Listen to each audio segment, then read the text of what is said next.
बिस्मिल्लाहिर्रहमानिर्रहीम, अस्सलाम वालेकुम। उम्मीद है आप लोग जहाँ भी होंगे खैरियत से होंगे। आप यूट्यूब चैनल देख रहे हो, मेरा नाम है अब्दुल रहमान। नाज़रीन, आज हम आपके लिए कुछ लेटेस्ट अपडेट्स और कुछ एक आपको बताएंगे कि चीन ने किस तरह पूरी दुनिया में जो है अपना माशी तरक्की के ज़रिए पूरी दुनिया को पीछे छोड़ दिया, और किस तरह G7 और इसके साथ साथ अमेरिका और इसके जितने मगरबी इत्तेहादी हैं, बड़े बड़ी जो इकोनॉमीज़ हैं, उनको कैसे 20 साल के अंदर चीन चीन ने अपने घुटनों पर लाने पे मजबूर कर दिया।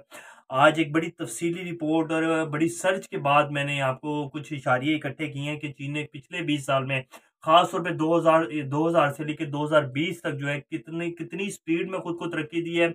शायद किसी भी दुनिया के मुल्क ने, बेशक वो अमेरिका हो, बरतानिया हो, रूस हो, G7 फ्रांस के कंट्रीज हो, यूरोपीय यूनियन के कंट्रीज हो, किसी भी मुल्क ने इतने शॉर्ट टाइम में इतनी स्पीड में तरक्की नहीं की। चाइना ने पिछले 30 साल में अपनी आवाम को 20 से 30 करोड़ आवाम को जो है गुर्बत की लकीर से जो है बाहर निकाला है। तो 20 साल में पिछले में चाइना ने बहुत ज्यादा तरक्की की है।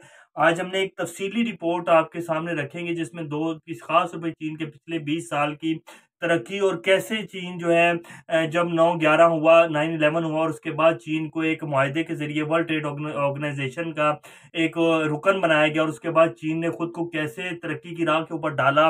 और आज जो दुनिया के बड़े बड़े ममालिक है और दुनिया जो इतनी हैरान है कि चीन कितनी जल्दी 20 सालों में जो है दुनिया की सुपर पावर बन चुका है, और दुनिया की मैशियत जो है उसके सामने कुछ भी नहीं है कि बड़े बड़े ममालिक जो हैं उसकी तरक्की को जो है पकड़ नहीं सकते। और जितनी भी कोशिश कर लें, अगले 20-40 साल तक चीन को कोई भी मुल्क जो है उसकी माशी रफ्तार तक नहीं पहुंच सकता। आज आपको ये सारी तफसीलात बताएंगे, और चीन के पास इस टाइम कितने जखायर हैं, और क्या आने वाले वक्त में चीन एक सुपर पावर बन चुका है, बन जाएगा या बन चुका है। आज ये सारी तफसीलात आपको बताएंगे। इससे पहले अगर आप लोगों ने चैनल को सब्सक्राइब नहीं किया तो रेड बटन को प्रेस कर लें और बेल आइकॉन को भी प्रेस कर लें, ताकि लेटेस्ट अपडेट्स आप लोगों को मिलती रहें और ये जो हमारा ताल्लुक है ऐसे ही जुड़ा रहे। सबसे पहले मैं आपको एक तफसीली रिपोर्ट है और कुछ पॉइंट्स हैं जो मैंने इकट्ठे किए हैं। आज आपको कंफर्म हो जाएगा कि चीन वाकई सुपर पावर बन चुका है। और ये जो कुछ खबरें आती हैं कि चीन सुपर पावर बनने जा रहा है, और जिस तरह अमेरिका कहता है कि नहीं नहीं अभी भी हम ही सुपर पावर हैं, और जिस तरह अमेरिका एक हठधर्मी के साथ चलता है और पूरी दुनिया का वो बनने की कोशिश करता है कि मैं ही पूरी दुनिया को रूल करूंगा, जो कि अभी तक हालांकि अगर देखा जाए तो लिटरली इस रिपोर्ट को सुनने के बाद आपको पता चल जाएगा कि अमेरिका जितनी भी उसके इत्तेहादी उन सब की जो है हवा निकल चुकी है चीन की माशी तरक्की को देखकर। अब ये रिपोर्ट मैं आपके सामने बता देता हूँ। WTO मुआहिदा जिसने चीन और दुनिया की माशी तकदीर बदल के रख दी। 2001 में अमेरिका में होने वाला 9/11 के हमले और इसके नताइज में ही दुनिया की तवज्जो का मरकज थे। लेकिन इस हमले के ठीक 3 माह बाद ही एक ऐसा वाकया पेश आया जिसने दुनिया पर 9/11 के असरात से भी ज्यादा बड़ी तब्दीली की बुनियाद रखी। 11 दिसंबर को पेश आने वाला ये वाकया और इसकी तारीख भुलाई जा चुकी है, जिसके तहत चीन को आलमी तजारती तंजीम वर्ल्ड ट्रेड ऑर्गेनाइजेशन में शामिल किया गया था। लेकिन इस मुआहदे ने अमेरिका, यूरोप और एशिया समेत तेल और धातु जैसे कीमती वसाइल से मालामाल किसी भी मुल्क की माजी तकदीर तारीख को बदल के रख दिया। ये एक ऐसा वाकया था जिस पर इस वक्त ध्यान नहीं दिया गया, लेकिन इसके माशी और जोग्राफियाई असरात आज भी सबको याद है। यही मुआहदा आलमी माहौलियाती बुरहान की जड़ बना, और इसकी बिना पर सनती पैदावार से जुड़ी नौकरियां चीन के हवाले कर दी गईं, जिसने मगरबी दुनिया खुसूसन G7 ममालिक में सियासी बहरान पैदा कर दिया। इस वक्त इस मुआहदे की हिमायत करने वाले, जिनमें साबिक अमरीकी सदर बिल क्लिंटन भी शामिल थे, इनका मानना था कि जमहूरियत की सबसे मजबूत इकदार समझे जाने वाली माशी आज़ादी की चीन तक रसाई से दुनिया की सबसे ज्यादा आबादी वाले मुल्क में सियासी आज़ादी का रास्ता भी मुमकिन हो सकेगा। बिल क्लिंटन ने इस वक्त कहा था कि जब अफराद के पास सिर्फ ख्वाब देखने ही की नहीं बल्कि ख्वाब पाने की भी ताकत होती है, तो वो मुतालबा करते हैं कि रियासती मामला में इनकी राय को भी अहमियत दी जाए। बिल क्लिंटन ने इस वक्त ये सोचा था और चीन को जो वर्ल्ड ट्रेड ऑर्गेनाइजेशन में शामिल होने का एक वो दे दिया था कि जी इसको शामिल कर लिया जाए, और उसके बाद ही चीन जो है इसका रुकन बना था। लेकिन उस टाइम उनकी सोच ये बहुत गलत थी और चीन बिल्कुल उसके जो है नेगेटिव गया, और चीन ने इतनी तेजी से माशी तरक्की की कि वो जमहूरियत के असल तो अमेरिका ने चाहा था कि जब चीन को हम इसका हिस्सा बनाएंगे तो जब लोग वहां अमीर होंगे तो वो चीन की जो एक आमराना जमहूरियत है इसके खिलाफ बोलेंगे और चीन में भी जमहूरियत आ जाएगी। लेकिन ये हिकमत अमली कामयाब नहीं हुई, बल्कि चीन दुनिया की दूसरी बड़ी माशी कुव्वत बनने का सफर शुरू कर दिया। इस सफर का अंजाम अनकरीब चीन को दुनिया की सबसे भी बड़ी माशी ताकत बन जाने की शक्ल में आ चुका है, और चीन दुनिया की सबसे बड़ी माशी ताकत बन चुका है। ये इतराफ हाल में आलमी तजारती तंजीम में चीन की शमूलियत के मुआहदे में शरीक अमरीकी नुमाइंदा शार्लेन बार शफीकी ने रवां हफ्ते वाशिंगटन में किया। ये इतराफ उन्होंने इंटरनेशनल ट्रेड एसोसिएशन के पैनल से बातचीत करते हुए कहा, वाज़ेह रहे कि सन 2000 तक चीन का आलमी तजारती किरदार प्लास्टिक की सनती मसनूआत के सबब बड़े सनतकार में था। सन 2000 में चीन सिर्फ एक प्लास्टिक की यानी कि चीजें बनाने में सबसे बड़ा सनतकार था, जो अहम था, लेकिन इतना नहीं कि वो दुनिया ही बदल देता। माशी तौर पर चीन को इतना मजबूत कर दिया, इस मुआहदे ने माशी तौर पर चीन को इतना मजबूत कर दिया जितना मुआवजा। वर्ल्ड ट्रेड ऑर्गेनाइजेशन का हिस्सा बन जाने के बाद चीन में कम आमदन पर काम करने वाले मजदूरों की फौज ने मगरबी म्यार जिंदगी की एशिया तैयार करना शुरू कर दिया और चीन ने बासानी दुनिया की बड़ी कंपनियों के जरिए अपने आप को आलमी रसद की जरूरत बना लिया, यानी कि दुनिया को अपना गुलाम बना लिया। बड़ी बड़ी जो कंपनियां थी, मल्टीनेशनल फर्म्स, वो चीन की गुलाम बन गई और चीन ने इतनी सस्ती और इतनी स्पीड में उनको प्रोडक्ट्स बना के दी कि उनकी जरूरत बन गया चीन।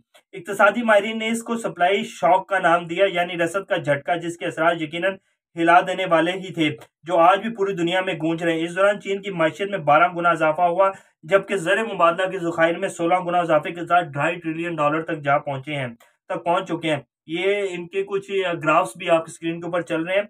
सन 2000 में चीन दुनिया में मसनूआत बरामद करने वाला 7वां बड़ा मुल्क था, लेकिन हैरान कुन सालाना तरक्की की रफ्तार से इसे कम ही अरसे में पहले नंबर तक पहुंचा दिया। इसका अंदाजा सिर्फ कंटेनर की तादाद से लगाया जा सकता है, जिन्हें आलमी तजारत की अलामत समझा जाता है। चीन की WTO में शमूलियत, यानी कि वर्ल्ड ट्रेड ऑर्गेनाइजेशन में शमूलियत के 5 साल के अंदर चीन जाने वाले और आने वाले कंटेनर्स की तादाद 4 करोड़ से 8 करोड़ पहुंच गई और 2011 तक मजीद 3 गुना इजाफा हो चुका है। और गुज़िश्ता साल यानी कि 2020 में जब ये रिपोर्ट आई और फिर इसके ऊपर कुछ इशारे आई है, कुछ मैंने जो रिसर्च किया उसमें 2020 में जो है कंटेनर्स की तादाद जो कि 245 मिलियन थी, पहुंच चुकी है। अहम बात यह कि इनमें चीन जाने वाले और अहम बात यह कि इनमें चीन जाने वाले आधे कंटेनर्स खाली थे, लेकिन चीन से जाने वाले तमाम कंटेनर्स भरे हुए थे, यानी कि आधे कंटेनर जो चीन ने मंगवाए वो खाली थे। इतनी मिकदार में वो प्रोडक्ट्स बना रहे हैं कि उसे 245 मिलियन जो कंटेनर थे जिसमें चीन आए, जो कंटेनर्स कुछ तो उन्होंने प्रोडक्ट्स मंगवाई और कुछ आधे मंगवाए, जिनको यहाँ से भर के दोबारा चीन ने वापस भेजा।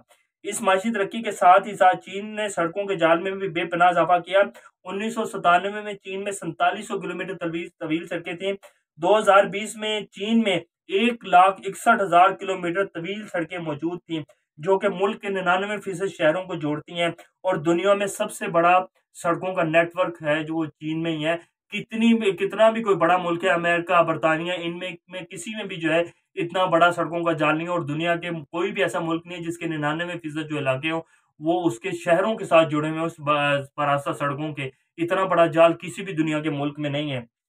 सन 2015 में चीन ने पहली बार स्टील की बरामद शुरू की। अब आप इनकी सिर्फ स्टील की बरामद ही सुनेंगे तो आई थिंक पाकिस्तान की पूरे पिछले 10 साल की एक्सपोर्ट इतनी नहीं हुई। चीन की जो सिर्फ 1 साल की स्टेनलेस स्टील जो बरामद कर रहा है, जो दुनिया को भेज रहा है, वो है।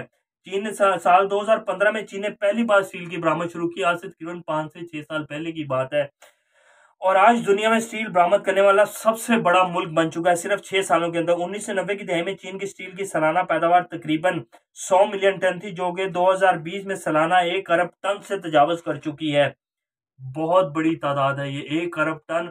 पाकिस्तान आई थिंक अगले 20 साल में भी ये नहीं सोच सकता कि इतनी बड़ी जो है बरामद करेगा स्टील, दुनिया को बरामद कर। तो 20 साल बाद एक ऐसे फैसले ने दुनिया बदल दी जिस पर ज्यादा ध्यान नहीं दिया गया।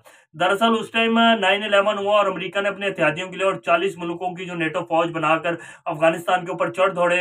असल निशाना चाइना और पाकिस्तान और पूरे ये अरब जो खिता है, पूरा ये हमारा खिता, एशिया खिता, इसके ऊपर कब्जा करना था और अपनी हुक्मरानी जतानी थी और बताना था कि जी हम सुपर पावर्स हैं, G7 के मुल्क, और ये सारे घुस गए इस खिते में आकर। और चीन ने ऐसी तरक्की की रफ्तार को तेज की कि आज उसने पूरी दुनिया की जो माशियत है उसको अपना गुलाम बना दिया। और ये जितने भी ये बड़े मुल्क हैं, बड़ी एक माशियतें हैं, जिसमें बरतानिया, अमेरिका, इटली, रूस, अगर ये अगले 20 से 40 साल भी चीन की तरह तरक्की करना चाहें तो नहीं कर सकती। चीन इतना बड़ा जो है माशी ताकत बन चुका है और चीन अपनी जो इक्तिसादी तरक्की का दायरा है वो कंप्लीट कर चुका है। ये मैं नहीं, ये बाकायदा रिपोर्ट्स कह रही हैं इस टाइम चीन के ऊपर। तो चीन ये कह रहे हैं कि जी तो 20 साल के बाद एक ऐसे फैसले ने दुनिया बदल दी जिस पर ज्यादा ध्यान नहीं दिया। चीन के लिए इसका नतीजा एक बड़ी कामयाबी की शक्ल में निकला कि मगरबी दुनिया की हिकमत अमली नाकाम रही और मगरबी दुनिया इस टाइम चीन जैसा मॉडल अपना रही है और चीन जो है वो इस टाइम मगरबी दुनिया जैसा एक हुक्मरानी करना चाहता है, पूरी दुनिया के ऊपर सुपर पावर बनना चाहता है। और अनकरीब आप देखेंगे कि चीन इसको वो कर देगा कि जी मैं एक सुपर पावर हूँ। और जैसे चीन एक ये अभी जो इनकी लास्ट समिट हुई है जो कि चीन ने भी करवाई, जिसमें उन्होंने कहा है कि पूरी दुनिया को वो निज़ाम नहीं देना चाहिए जो कि एक नाकाम निज़ाम हो चुका है, जिसको अमेरिका कहता है डेमोक्रेसी है और इसके ज़रिए पूरी दुनिया के निज़ाम। तो ये निज़ाम जो अमेरिका और मगरिब दे रहा था ये नाकाम हो चुका है, बल्कि अब ये निज़ाम चाहिए, ये निज़ाम चलेगा जो चीन देना चाह रहा है। और चीन अपने निज़ाम को पूरी दुनिया में पेश कर रहा है कि इस निज़ाम के तहत हमने तरक्की की है और यही निज़ाम जो है पूरी दुनिया में नाफ़िज़ होना चाहिए, ना कि अमेरिका और ये जो मगरिबी मुल्क और ख़ास तौर पे यूरोपीय यूनियन जो है जिसको ये डेमोक्रेसी कहते हैं, सो कॉल्ड डेमोक्रेसी, जिससे हमने तरक्की किया और इससे पूरी दुनिया तरक्की करेगी। तो ये निज़ाम पूरी दुनिया में फ़ेल हो चुका है। तो ये कुछ चीन के इशारियाँ जो मैंने आप लोगों के सामने रख दी हैं। और अब आप लोग खुद अंदाज़ा लगा सकते हैं चीन के इस टाइम जो रिज़र्व्स हैं वो तकरीबन $20 ट्रिलियन से भी जो है चीन के रिज़र्व्स ऊपर जा चुके हैं। अभी ये 1 से डेढ़ माह पहले एक रिपोर्ट आई थी जिसमें वो कह रहे थे कि अमेरिका के रिज़र्व्स चीन से बहुत पीछे रह गए हैं। तो चीन दुनिया की माशी ताकत बन चुका है और चीन ने पिछले 20 साल में इतनी तेज़ी से तरक्की की कि दुनिया की जितनी भी बड़ी-बड़ी मईशतें हैं, वो सारे सोच कर हैरान और परेशान हो गए कि चीन इतना आगे कैसे निकल गया है। जबकि वो सिर्फ़ मसरूफ़ थे अफ़गानिस्तान में, अफ़गानिस्तान को सर करना चाह रहे थे, जब अमेरिका यहाँ आया था। तो इमरान खान साहब भी इसीलिए कहते हैं कि हमें भी चीन का मॉडल अपनाना चाहिए और अपने मुल्क में ज़्यादा से ज़्यादा जो है इंडस्ट्रियलाइज़ेशन करनी चाहिए। बिजली की जो फ़राहमी है वो कम से कम रुपयों में करनी चाहिए ताकि कारखाने लग सकें और जितनी ज़्यादा कंस्ट्रक्शन होगी, जितनी ज़्यादा इंडस्ट्रियलाइज़ेशन होगी, उतनी ही जल्दी मुल्क तरक्की करेगा, उतनी ही ज़्यादा जॉब्स जो हैं वो जनरेट्स होंगी और पाकिस्तान खुशहाल होगा। तो हमें भी जो है चीन का मॉडल अपनाना चाहिए। अभी तक के लिए इतना ही, इंशाल्लाह नेक्स्ट खबरों से दोबारा आप लोगों के सामने हाज़िर होंगे। तब तक अपना और गिरदनवाह के लोगों सबका ख़्याल रखिएगा और इस चैनल का भी ख़्याल रखिएगा। अल्लाह हाफ़िज़।